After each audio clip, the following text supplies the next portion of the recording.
masipag at malambing na binibini. Pinusog niya ako sa mga kwento, ninunod niya ako sa mga regalo.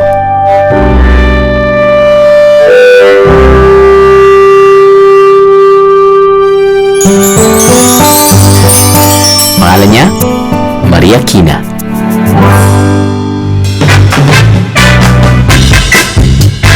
Marikina ang sinasabing shoe capital of the Philippines dahil dito ginagawa ang magaganda at matitibay na sapatos na naging tanyag sa buong mundo.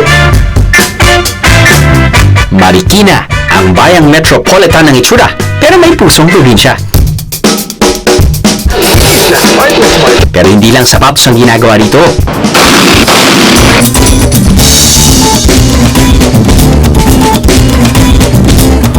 Sarap boy.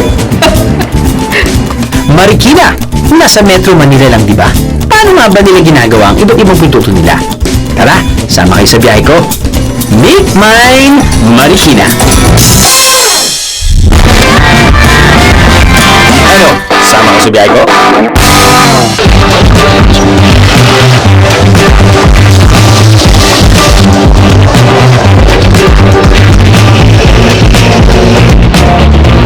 Para sa karamihan ng gumagawa ng sapatos sa Marikina, nagsisimula ang paglikha ng mga panyamak na to sa tinatawag nilang shoe lasts. Ang shoe last ay ang molde ng isang paa kung saan sinusukat at ibinabase ang mga ginagawang pattern ng sapatos. Kada isang pagawaan o brand ng sapatos sa Marikina ay may kanya-kanyang shoe last para sa bawat disenyo at size. Si Tatay Kiko ay isang second-generation shoemaker dito sa Marikina. Namana pa niya ang kalaman sa paggawa ng sapatos mula sa kanyang mga magulang. Dito sa shop in Tatay Kiko, gumagawa siya ng shoe last na custom-made o sadyang sinukat para sa bawat customer na nagpapagawa ng sapatos. Ano po yung hulma na nalaman niyo ba na generally ganito yung sa paa ng Pilipino? Opo. Kaya po nito, ito yung pang-commercial natin. Kung ikukumpara natin sa slack, ano? Opo. Pagka nagpatahi ka, yun yung customize. Okay. Kaya pag bumili ka sa department store, Ready to wear. Ready to wear. Opo. Meron din to. Yan po yan. Meron din RTW. Ah, okay. Ngayon, pero ito, base doon sa standard ng Pilipino ko. Base sa karanasan ko, na-adjust ko yung mga dapat ilagay dito para mag-fit sa Filipino food. Matagal na gumagawa ng commercial shoes ang pamilya ni Tatay Kiko, pero ngayon ay tinututukan na niya ang paggawa ng custom-made shoes para sa mga taong may kakaibang hugis o kondisyon sa paa. I'm now starting customizing. At dahil kasi maraming tao, especially yung mga may bunyon, Yung mga kapal na. yung napuprotrod ng ganyan, masakit na rito. Tapos yung medyo malapad ang paa. Ayun. So doon po kayo nagsimula na, sige na nga. Nakakaya eh. Hindi matanggihan. Paano po kayo nagsisimula? Well, nagsisimula ako, kinukuha ko yung foot impression. Meron ako malaking stampad. Kukunin ko yun, i-imprint ko yung paa niya. Okay. Makikita ko na ngayon. Ngayon, kagaya nito, ito sayad. Ito hindi. Masakit dito yan eh. Sa area na yan dahil kasi nakaganon. So, I doing my best to balance. Parang barko, no? Nakaganyan yung barko So niya. parang nagiging, ano na rin po, orthopedic. Well, most Kahit pa paano, no, we sir? can call it orthopedic. So, that's how I help people.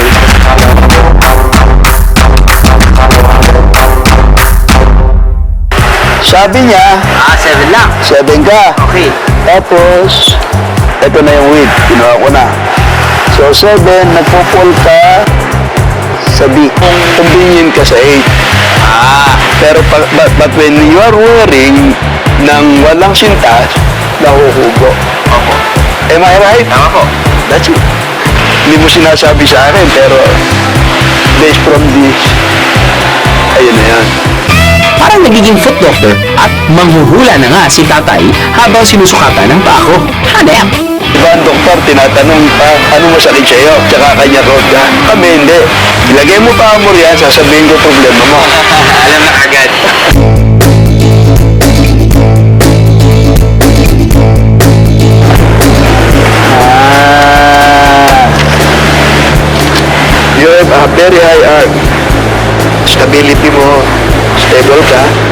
You can see, balance ang paa mo. Even ito, nakasayad lahat. Kaya very stable ka.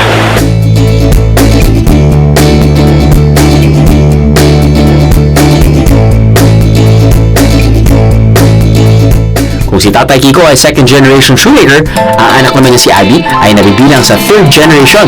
Siya naman ay may sariling brand na ready-to-wear shoes at mabibili ang kanyang mga sapatos online. Sa sapatos naman ako nabuhay, sa sapatos ako makapag-aral, sa sapatos namin kinukuha lahat ng basic needs namin.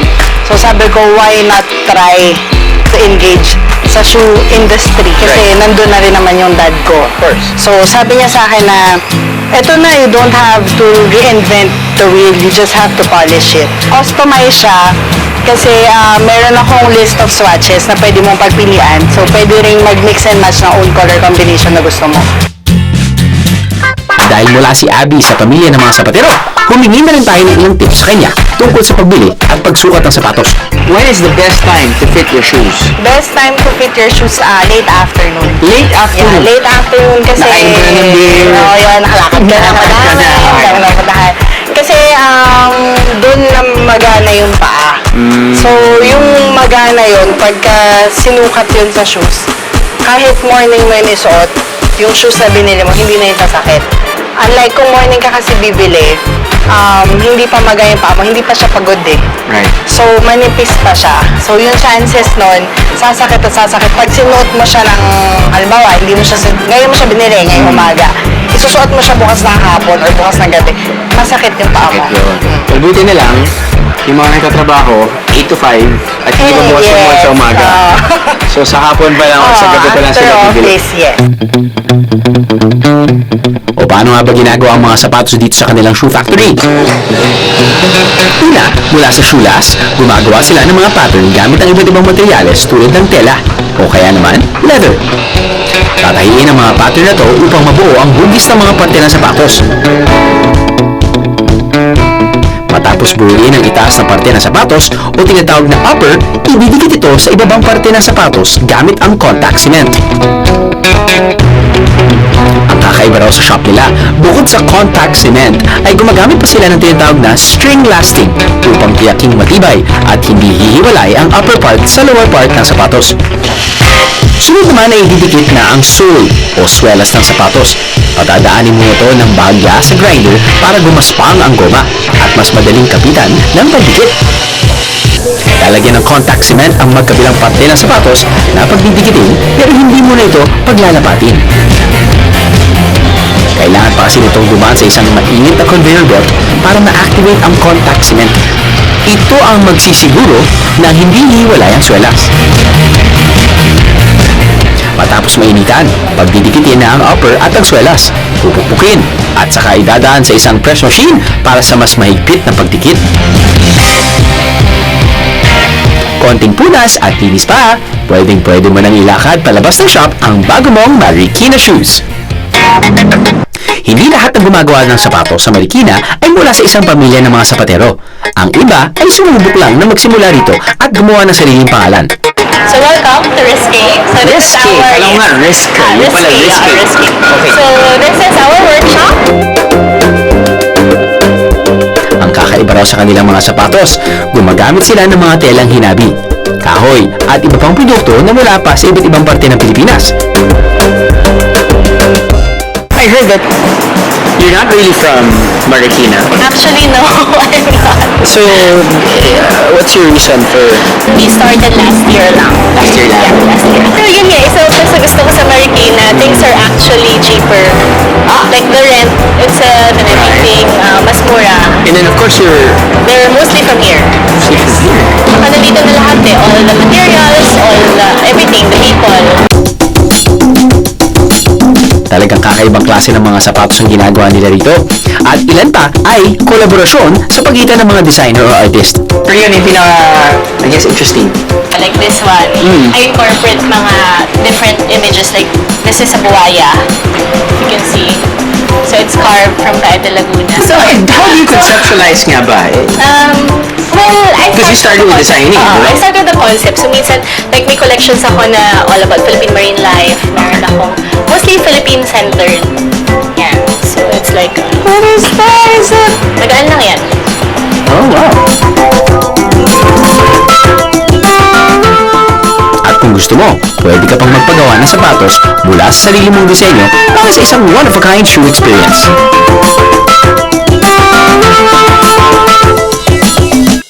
Kung sila Tatay Kikoy, Abby at Tal ay pinagpapatuloy ang paglikha ng mga sapatos sa Marikina, meron namang iba na mas piniling sa ibang direksyon pumunta. Pero may connection pa rin sa sapatos.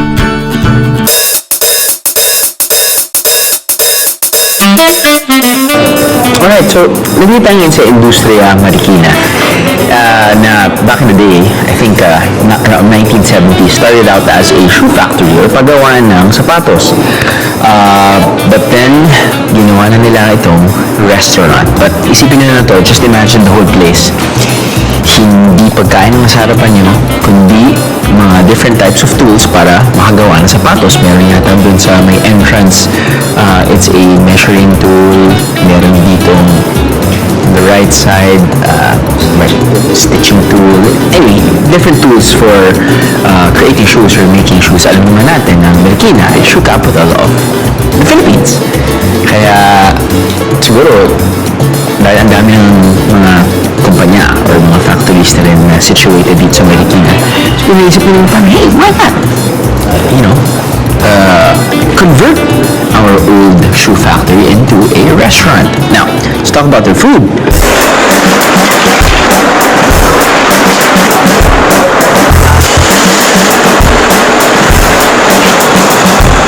It's actually mainly Filipino favorites. Diba? You have your crispy pata, meron ka ditong pakbet na lechon kawali on the side, meron ka ditong kare-kare, meron ka ditong sinigang, meron ka ditong french fries. Woo! Saan galing french fries?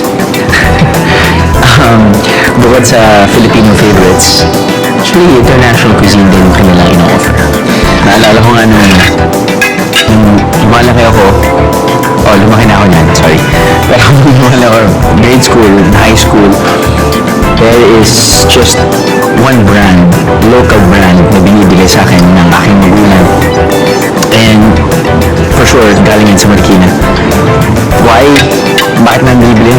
One, because it's just really affordable. Pati alam namin na durable. Na kahit na magka-cups and rubbers ako sa umaga, bago pumasok, bago umuwi, ayos pa rin siya. Sapatos, bags, baril?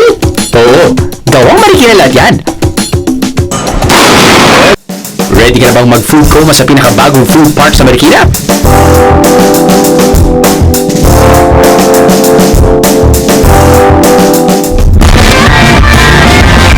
Ano? Sama ka sa biyahe ko? Ano? Sama ka sa biyahe ko? Kapag sinabing Marikina, ano ang unang iniisip niyo mga biyero? Kaya ano pa ba? Eh di sapatos. Nalaman natin ang shoe story ni Tatay Kiko at ang kanyang anak na si Abby. Kahit alam at kilala na ang Marikina sa paglikha ng dekalidad na sapin sa paa, ay iba pang pwedeng pagmalaki ito. Dito rin matatagpuan ang pinakamalaking manufacturer ng 1911 type pistol sa buong mundo at ginagawa na nila ito simula pa noong 1950s.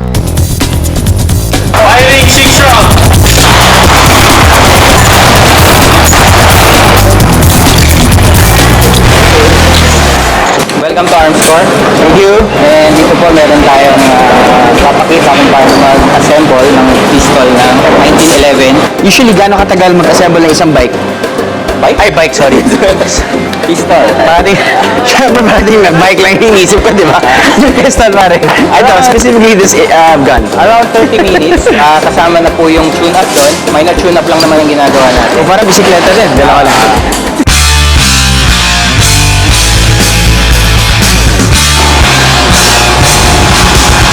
Pagkatapos ng assembly, dadaan naman ang baril sa test firing para masigurong maayos ang pagkakagawa nito. Kapag pumasa sa quality test, nilalagyan to ng laser printed brand name at serial number at saka ini-impake. Bukod sa baril, gumagawa rin sila ng sarili nilang ammunition o bala na taon-taon ay umabot daw na halos 500 billion.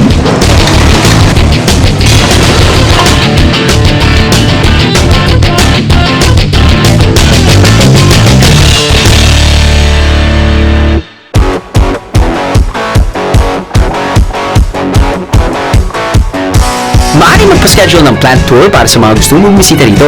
Pero kung gusto nila naman masubukan ng mga baril, meron din silang shooting range. Walang bayad ang paggamit sa shooting range pero hindi libre ang bala at paggamit sa baril.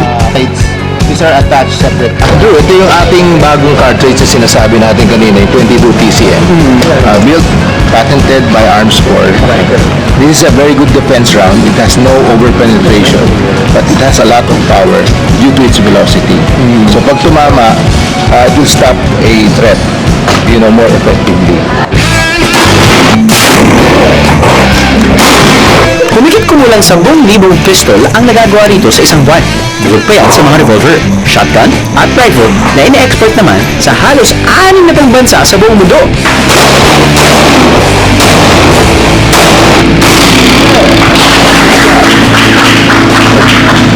That was your course of fire. Okay? Course of fire. Congratulations. Thank you, sir. Thank you, sir. Good. Crash course. Yeah. Kung hindi mo naman hilig ang mga baril at amoy ng pulbura, baka gusto mo subukan ang Book Museum na to. Ito ay personal collection ng may-ari ng isa sa pinakamalaking publishing house sa Pilipinas. Dito matatagpuan ang ilan sa natatanging libro mula sa iba't ibang panig ng mundo.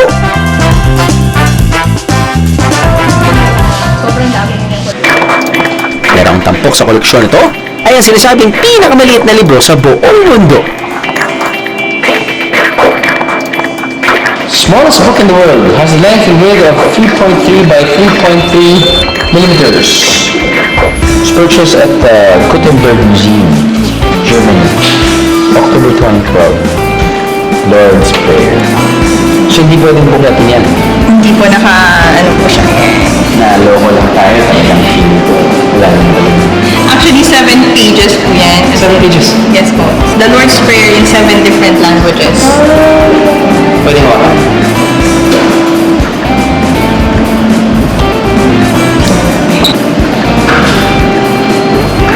Wala na. At least ito, pwede mo nilagay kahit saan. Kodigo. Kodigo. Dami na kasi gumagawa ng diba? Digital books. Ito, at least it's still very mobile and packable.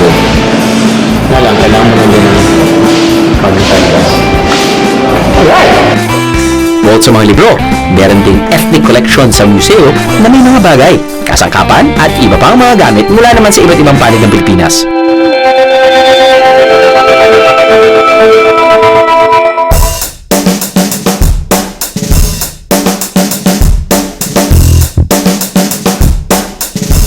Apparently, ang dami palang, well, this is the second time so I'm not sure if it's safe to say na madami ng shoe factories that turned into a restaurant. Dahil alam natin ang Marikina, sprawling with shoe factories, and I guess if the owners would want to evolve or do something different nga sa kanilang negosyo, some they turn the factories into restaurants. Now anyway, one of which is Patio Vera. Yeah, I remember Patio Vera. Kami ni Mrs. nag-guest sa show ni Regine, which is entitled Sarap Diba. I remember that. And I always, hindi ko makakalimutan na yung pagkain nila dito napakasarap. Actually, yung dessert din nila, hindi makakalimutan ng asawa ko. Alam niyo naman yung asawa ko eh. Titirahin kagad dessert bago yung main entree. Anyway, okay. Selection lang. Okay, you have your fresh nachos.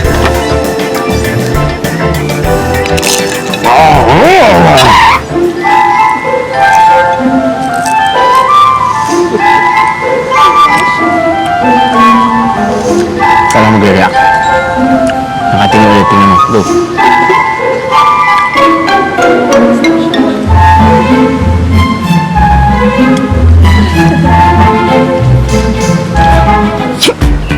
Anyway. Okay. Fresh nachos. I think kanina ko pinamoy. Wala kong tinapa. Wala actually, hindi tinapa. Lak ng baboy. Ang bango talaga kapag may iniihaw na baboy.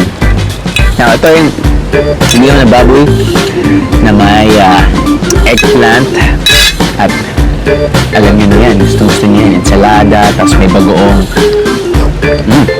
Ito yung tinapa. Galunggong. Galunggong na may sarsyado.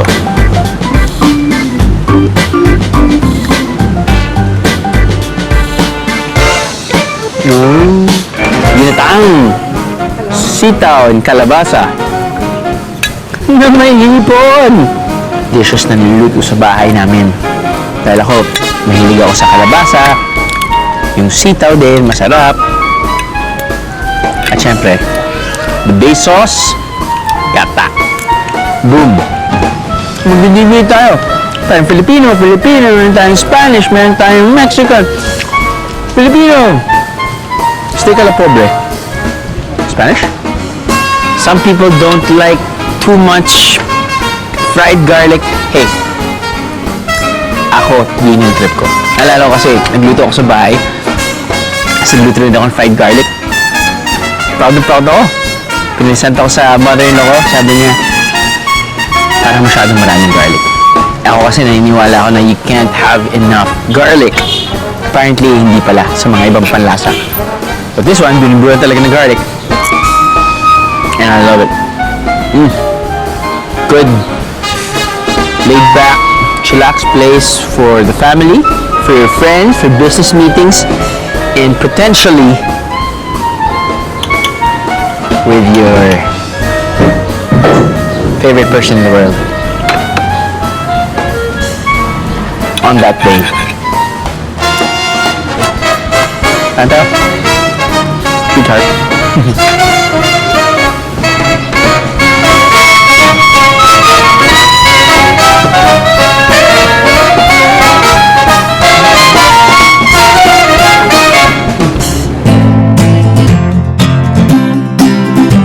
Isang dating pagawa ng sapatos ang patyurera at nakilala namin ang isa sa mga dating trabador dito, si Aling Cleotilde Tiamzon. Gumagawa na siya ng sapatos mula noong dalaga pa siya hanggang sa nagretiro na 2 taon na ang nakalilipas. Dahil dito, ginawaran siya ng pamahalang lungsod ng Marikina ng Gawad Kapitan Moy, isang parangal para sa pagiging pinakamatandang gumagawa ng sapatos. Sa ilang taon na yon, ano po yung nakita nyong evolution at pagbabago? Maganda ang naging sa buhay ko. Na nakapag nahango ko sa kahirapan ng magulang ko. Opo. Natulungan ko mga kapatid ko. Tapos yung ito, nakapagpagawa ng bahay, napag-aaral ko 3 anak ko. Alam naman po natin ang Marikina ay shoe capital ng Pilipinas. Ano po yung nararamdaman nyo na kayo po ay galing sa Marikina at kayo po ay siguro isa sa mga pioneers at kilalang Isa sa pinagmamalaki po itong Marikina na talagang malaki ang naging sa mga tao. Paghahanap buhay. Opo. Kaya ako nga, may gawa pa ngayon, gagawa pa ako eh. Kaya pa po. kaya pa. Oo, malinaw pa ng mata ko. Kaya pa naman. Kung si Aling Cleotilde ay nagretiro na, meron din naman ibang gumagawa ng sapatos sa Marikina na late bloomers. Kahit matanda na, hindi lang ngayon palang umuusbong ang kanilang karera sa paggawa ng sapatos. Tulad ni Tatay Rolando, na biglang sumikat dahil siya ang gumawa ng isang pares ng sapatos na ipinagmalaki ni President Duterte. Nung dumating yung mga tiga-ibang bansa na dito, doon niya pinagmalaki yung sapatos ko. Nung ipakita niya na pinagmamalaki, doon ko na nakita sa TV na lang. Ano po yung naramdaman mo? Siyempre, naisip ko dito sa mga nandito na ako'y kinukutyan nila dahil maliit na gawa na ginawa ng sapatos ng presidente. Opo. Ilang taon na ho kayong gumagawa ng sapatos? 54 na. Wow. Oo. Siyempre, yung kanilang dinala rin, yung dinala ko sa presidente, hindi sila makapaniwala na ginawa ko yun eh. Oo. Dahil ako lang kanilang mag-asawa ang gumagawa dito. Kung bakit ko naisipan na igawa, presidente pa.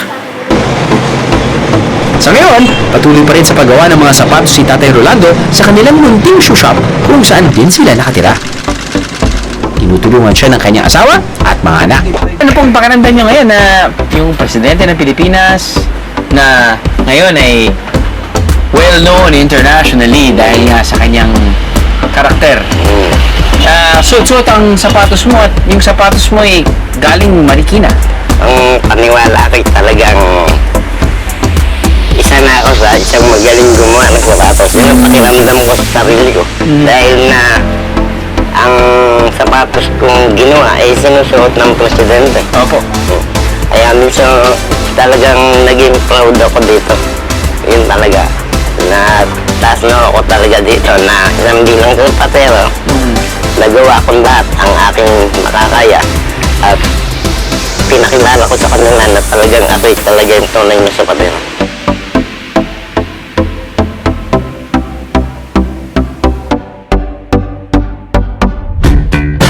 Susunod, tikman natin ang classic Mariqueño dishes na binabalik-balikan mula noon hanggang ngayon. Kaya daw everlasting, kasi doon wala pang ref. Yan. Shelf life niya matagal. Matagal ang shelf life. Pag sinabi mong Frederick's Barbecue, pork barbecue talaga yung...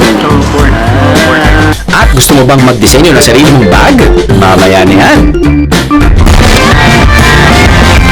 Ano? Sama ka sa biyahe ko? Ano? Sama ka sa biyahe ko?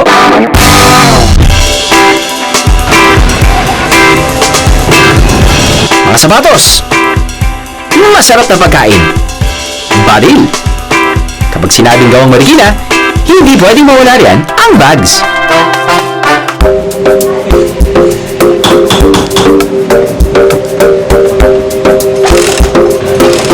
Dito sa shop na to, ginagawa ang mga bag mula sa genuine leather. Anong parte ito ng bag? Lagayan siya na ng charger lang.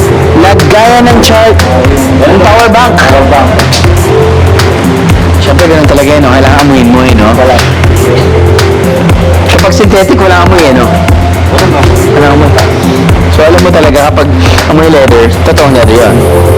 Sa mga munting workshops na gaya nito, makikita kung gaano kasipag ang mga Mariqueño at kung gaano nila binibigyang atensyon ang bawat detalye ng kanilang ginagawa. Iba't ibang klaseng bag at maliliit na leather item ang ginagawa nila rito. Pero ang sinasabing pinakapatok sa kanilang mga kliyente ay ang pag-customize ng sarili nilang bags o tinatawag nilang bespoke. So every year we come out with new designs. So this is our last year's bespoke. So it's a tote. Tapos you get to pick your body. Pwedeng landscape. Okay. Pwedeng square. Tapos pwedeng portrait. Of course, you know, you're talking to the guys. The girls will definitely know the difference, but the guys are like, bag. Yes. Apparently, for girls, Okay. if you're a landscape bag, usually ito yung mga shorter girls. Okay. Tapos kapag medyo tall Sila girls, mahal, ganyan. Ay, di naman. Short as me.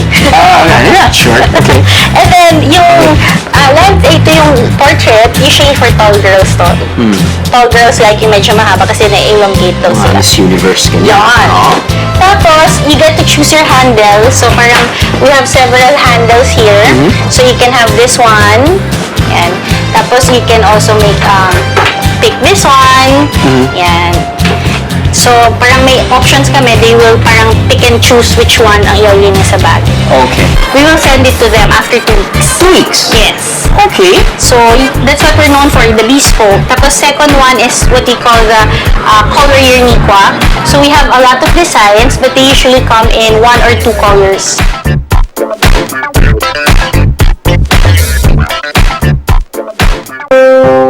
Kung kanina ay nakita natin ang ilang shoe factory turned restaurant, ay naman, ito na yata ang pinakamalaki.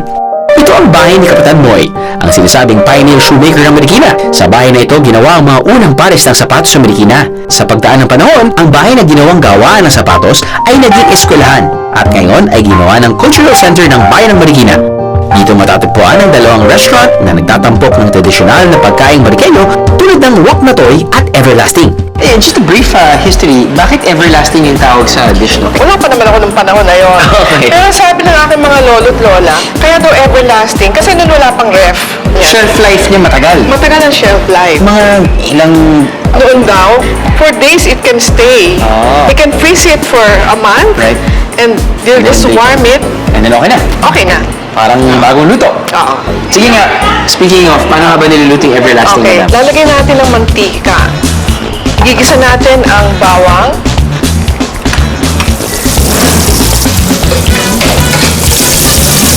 Dagdagan natin ang onions. Yan. 1-2 punch.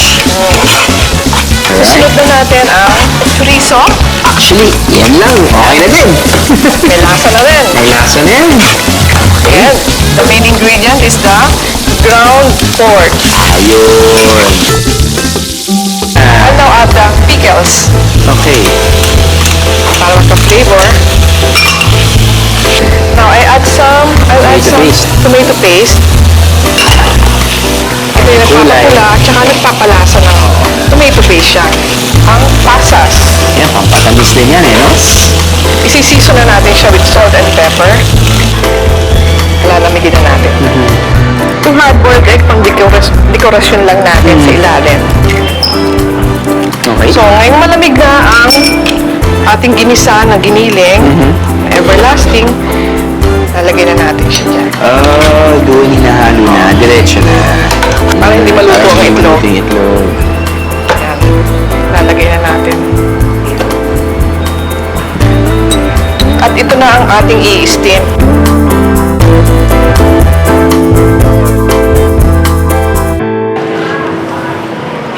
Sarap. There you go. Yes. Good job, ma'am. Wok na toy. Alam mo daw, noon, nung unang panahon sa Marikina, marami daw traders dito sa ilog. Kasi ito, after this house, the river. oo, may street na maliit, ayun na yung river. Yung mga bata na nandito, ang lagi nila daw inaalok at itinitinda sa mga Chinese merchants ay ito. Okay. Ang sabi daw ng mga merchants, parang sawa-sawa na yung mga Chinese merchants. Pag inalok sila, ito po. Sasabihin ng mga bata, sasabihin ng mga merchants, wag na to, Wag na toy. Ganon. So, doon na-derive yung pangalan ng wak na toy. So, let's try this, ha? Pinsit na lang sa lasa. Yan. Igisa na natin ang bawang. There is the onions. Yung iba, minamarinate na kaagad ang toyo at kalamansi dito. Meron ng konti ito ngayon. No? Okay. For a little while, pag wala nang dugo, dadagdag natin yung chorizo. Then, the pickles. Pickle chips naman ngayon. Dinagdag natin tomato paste. Yeah! Yun pala, iba pala yan. And then the cheese. I hope this is quick melting, no? It's better that way. Okay? There you go. Sarap!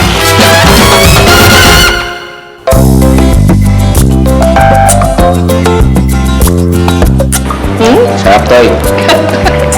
Good!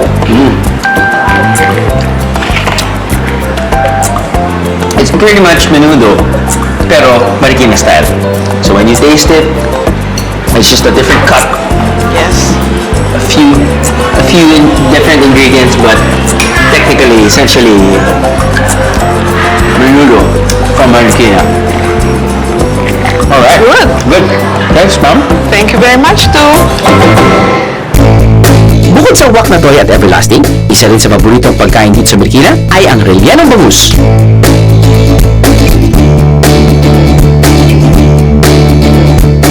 Una-unang paggawa ang proseso ng paggawa ng rellenong bangos, ino-orderan namin yung rellenong bangos, ang bangos, tanggalan sa laman. Kaya pag-deliver sa amin, laman tsaka balat. Pagdating dito sa store, lilinisin na lang, tsaka lalaga yung laman, yung mga balat, tsaka titimplahan. Isa ang mamating sa mga binabalik-balikan ng mga Marikenyo simula pa noong 1998 Puro take-out lang at walang dine-in dito sa Mama Tings, pero lagi raw ubos ang tinda nilang relyanong bangus araw-araw.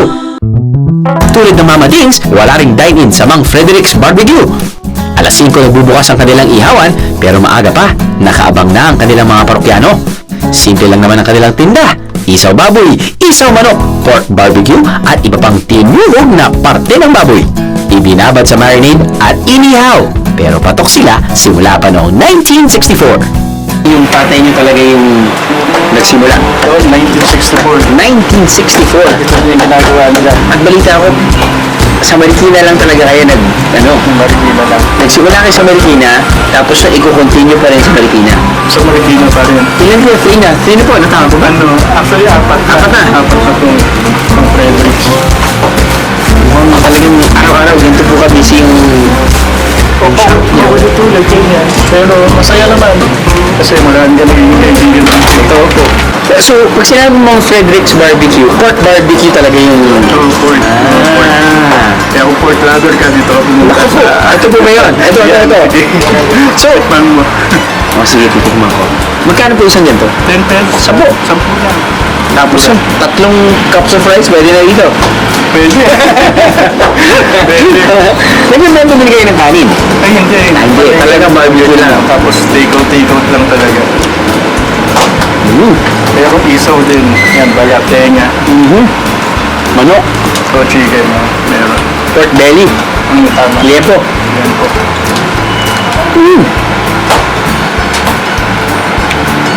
May konting tamis siya, ma'am, sir, no? Pati syempre yung kulay niya, no? Dahil sa atsuete. Tama.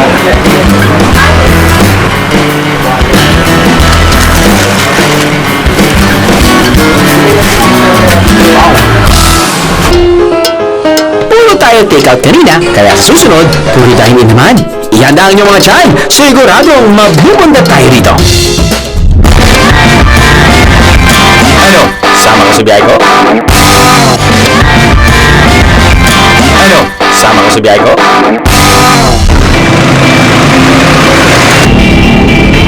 Sa isang kaya malapit sa Marikina Shoe Museum at sa bahay ni Kapatid Moy, makabibili ng iba't ibang pasalubong items ang Marikina.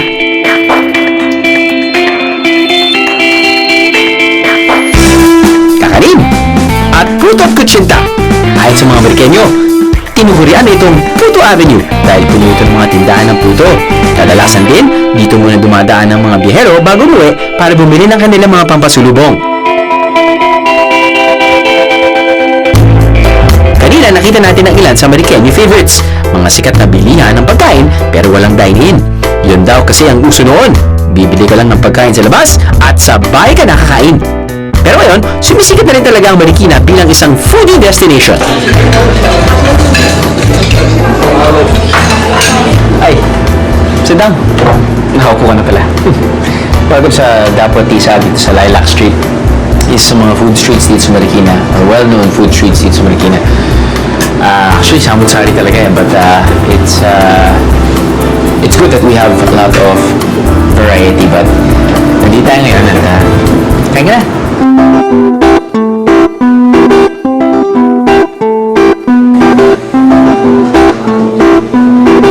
Parang kakain na ako.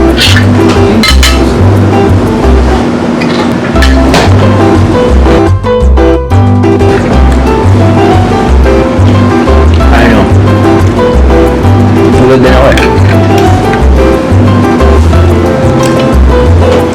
Dahil mga restaurants dito na hindi ko alam. Yung hindi lang, restaurant. Gaganda ang restaurant. Ang sarap.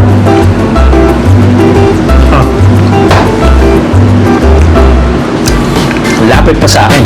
Kami nakatira ako sa Pasig. Saka ba natira?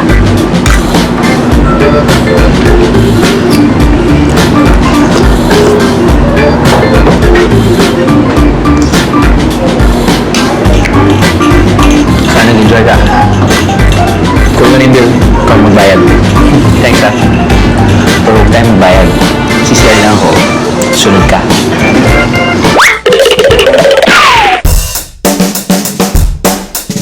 Bukod syempre sa pag-usbong ng maraming dine-in restaurants sa Marikina, dumarami rin ang mga food park kung saan napakaraming mapagpipili ang kainan sa iisang lugar. Isa na rito ang Crave Park, nakabubukas lamang last year. Dito tayo sa pinakabagong food park dito sa Marikina. It's called Crave Park. And I think they have like around 18 stalls, something like that. Unahin muna natin to. It's called Pub Express. Hi sir, good afternoon. Ay, wow! Meron ka pang powder, parang kaka-makeup mo lang yan.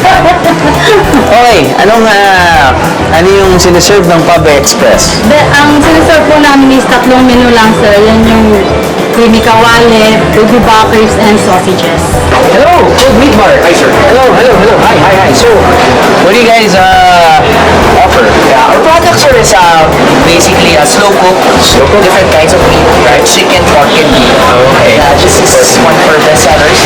Cheesy Forza. Filipino food. Yep. Well, the best seller po namin, sir, is Ilocano rice. Ilocano rice. So, ano po yung best seller niyo? Burrito. Siyempre. Ano po yung nilalaman ng mga burrito niyo? May chicken, beef, pork, ganyan. The works.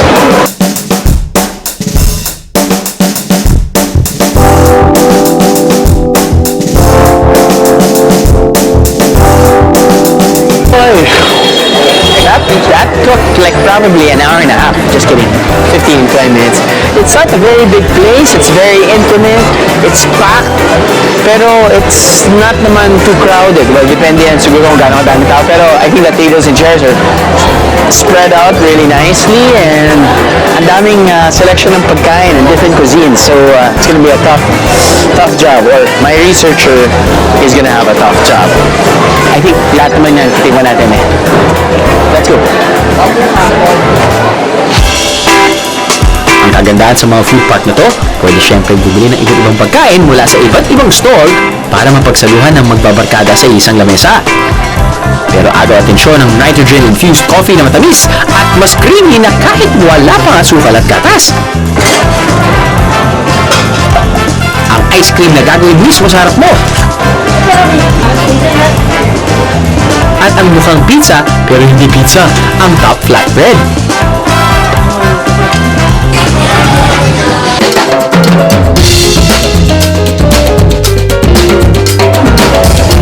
So, ang tanong ko, nagutom ba kayo o nasuya kayo? So, dinami-daming pagkain sa harapan nyo, sa harapan ko, parang kuminsan hindi mo alam eh. Diba? Naalala ko nung umulekta ako ng rubber shoes back in the day. Pumunta ako sa Hong Kong. Sa may shoe capital there. I forgot na. Hong Kong. Pagdating ko doon, OMG, ang daming shoe selection at sinabi ko, I quit. Hindi na ako bibili ng sapatos. In this case, posible naman hindi ako kakain. So, mapagtotoo na ako. Hello. Nagubad na ako dito dahil mapaulisan din naman ako. Okay. Right. Usually, kapag pumunta ako sa buffet, ako titirahin ko na muna yung feeling kong gusto kong matikman. In this case, medyo curious ako sa pork. Alam naman ng pork.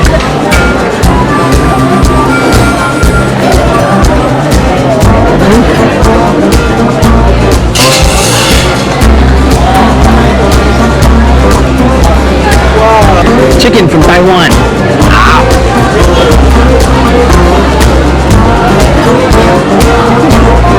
Sino kayo?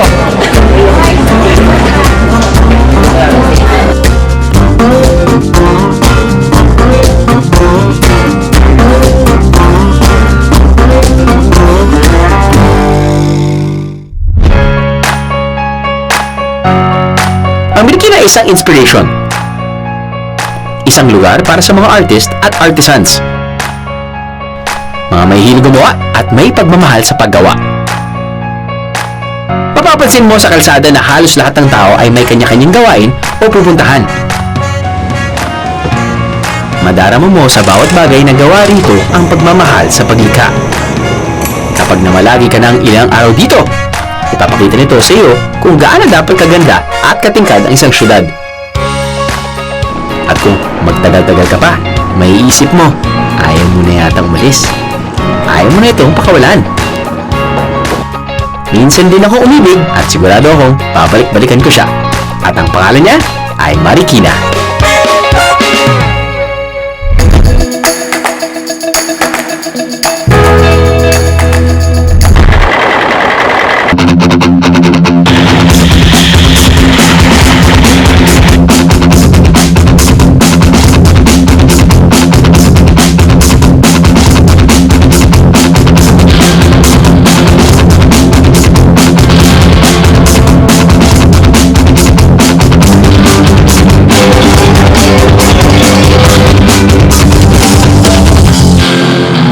Ano? Sama ka sa biyahe ko?